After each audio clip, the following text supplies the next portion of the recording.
ज़िंदगी सादा भी है, आसान भी, मुश्किल भी है, खुशगवार भी, पुरपेच भी है।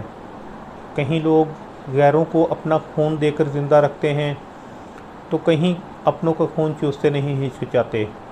यही पल दो पल बदलते हालात का नाम ज़िंदगी है। अगर ये ज़िंदगी है, इतनी मुश्किल है, इतनी खुशगवार है, मौत कैसी है, मैं आपको बताता हूँ। बिस्मिल्लाहिर्रहमानिर्रहीम। अस्सलाम वालेकुम। Welcome to Ijaz Talks. मैं आपको लेके चलता हूँ लाहौर के एक नवाही कब्रिस्तान में, फ्यूंग। पीर सैयद भोले शाह का मज़ार, यहाँ पर एक नवाही कब्रिस्तान, यहाँ पर एक बोलती कब्र।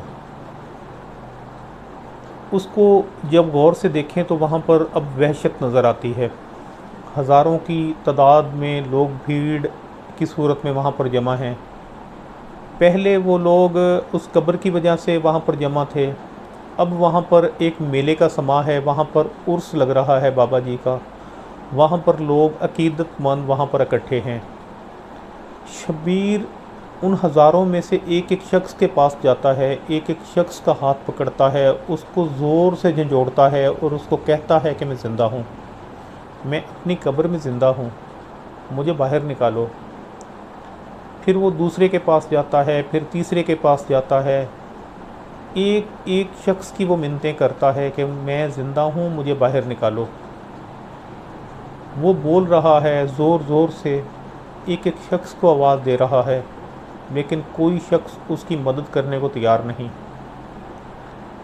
पहली दफ़ा जब कब्र कुशाई करने का जब लोग इकट्ठे हुए वहाँ पर कब्र कुशाई करने के लिए, तो जो वहाँ पर गद्दी नशीन है शफीक चिश्ती, उसने पुलिस को कॉल की। मुझे उसने ख़ुद इंटरव्यू में ये इंकिशाफ किया था कि मैंने ख़ुद पुलिस को कॉल की। पुलिस वहाँ पर मौके पर पहुँची और पुलिस ने वो कब्र कुशाई रुकवाई।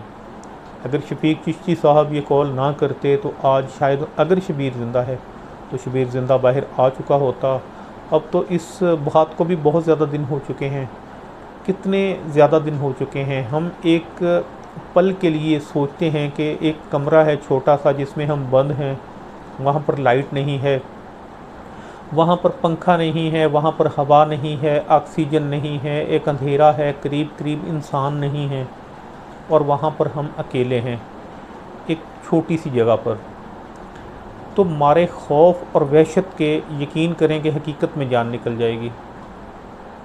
अगर खौफ और वहशत से जान ना निकली तो वो जो गर्मी होगी, ऑक्सीजन की कमी होगी, उससे हमारी जान निकल जाएगी।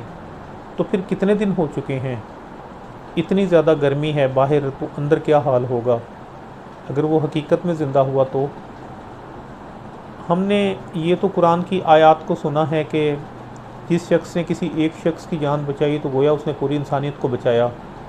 लेकिन अगर किसी एक शख्स ने किसी एक शख्स की जान ली तो उसने पूरी इंसानियत का कत्ल किया।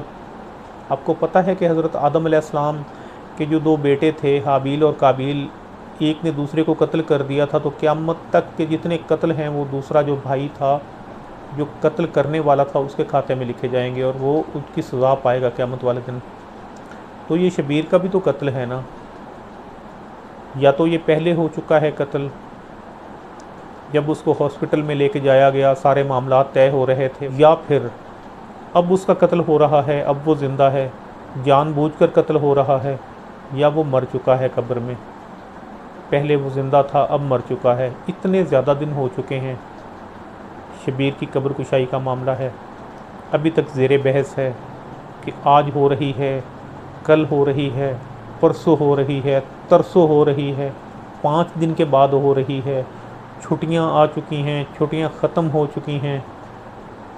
वहाँ पर बहुत ज़्यादा, यकीन करें कि वहाँ पर मैंने देखा झूले लगे हुए हैं, वहाँ पर बहुत ज़्यादा खेलों के साजो सामान वहाँ पर पहुँचाए जा रहे हैं। लोग खुशियों में वहाँ पर जोक शरीक होने के लिए इकट्ठे हो रहे हैं।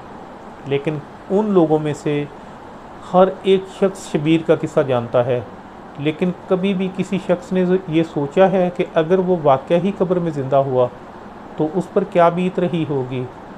पिछले साल जब यही उर्स लगा था तो शबीर इन्हीं लोगों के दरमियान में ज़िंदा था। आज वो नहीं है, आज वो कब्र में है।